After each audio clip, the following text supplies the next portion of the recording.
Infidelity is not something easy to come around. It's a very difficult situation and sensation, and most people think that it's actually very, like, a very bad situation for the spouse, but in reality it's a bad situation for both of them. Because the person that is unfaithful is also the one who has to come into terms with this.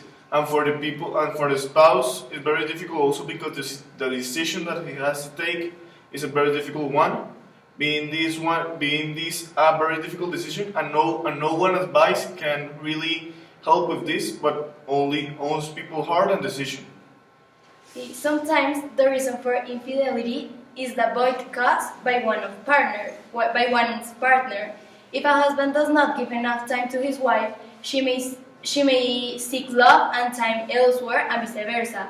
In some cases, a spouse may be caught with the kids and is unable to fulfill their partner's desires, which is when he or she may look for someone who will give him or her the attention they desire.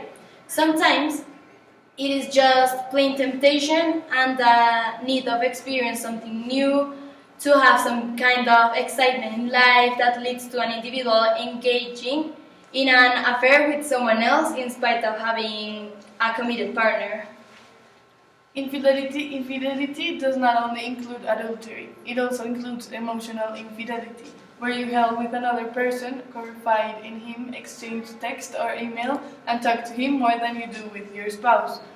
This also includes online infidelity, where a person spends a large amount of time talking to someone he has met online, more than he does with his partner. So, whatever the reason, infidelity is never justifiable. Learning that your spouse has found what he couldn't find in your marriage can cause immense anger, shock, and grief.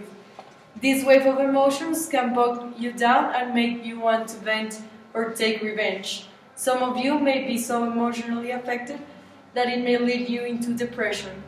Some of you may go into denial too, and not acknowledge that this has happened.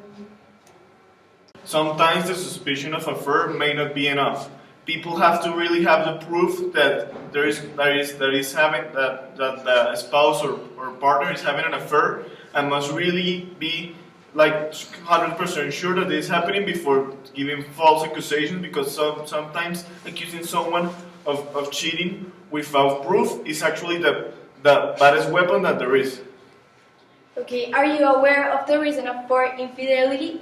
Understanding why this happened is extremely important when trying to survive infidelity. Again, the blame game may arise in this scenario where your spouse holds you responsible. Whatever the accusation, you will have to take time out and consider whether you share the blame. This may not be the case, but unless you put things in perspective, you will never know. Are you ready to accept reality? This is the most difficult part. You may not be ready to believe that something like this has happened, that your marriage may be at risk, and that somehow both of you are responsible for this. Eventually, you have to come to terms with the reality of the situation. Living in denial will just cause more grief. So, are you ready to confront your spouse? Becoming angry and sobbing your heart out is natural.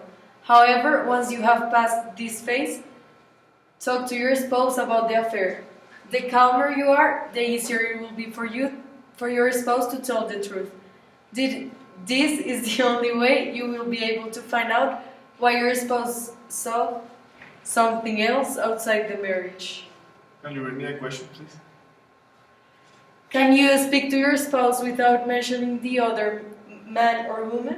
It's actually a very important thing to happen, is that we have to understand that when infidelity happens, it's not actually the other person's fault. It may also be your spouse or partner's fault because he's also involved in the relationship. So a healthy way to confront infidelity is without confronting the other person, the three men in the relationship, because that person is the one that really isn't involved with you, but was involved with your partner. Who you have to talk directly is with your partner. Would you consider giving your marriage another chance? This step depends on the reason for infidelity. If your partner indulges willing, knowing, and chooses to keep it that way, you may have no option. On the other hand, if your spouse asks for forgiveness, you may be able to give the relationship another chance. At a time like this, you have to go with your gut. Do you really want to give him another chance? This may mean having to start from scratch and rebuild trust, faith, commitment in the relationship. Do you think it is worth it? Don't be forced to do it just for the sake for your children. Children who grew up in the confines of a loveless marriage often develop similar distrustful feelings about others. Follow your heart and make your own decisions. In conclusion, dealing with infidelity in marriage is not easy. There may be a lot of logical approaches, but marriage is about emotions these days rather than logic. As practical as you are expected to be, it is unusually your heart that makes the decision for you. The shock of your spouse cheating on you can cause you to break down. However, you also know that you have no alternative but to pick up your pieces of your life and move on. It is up to you. You don't want to give your spouse another chance. Or do you want to move and start a new chapter in your life?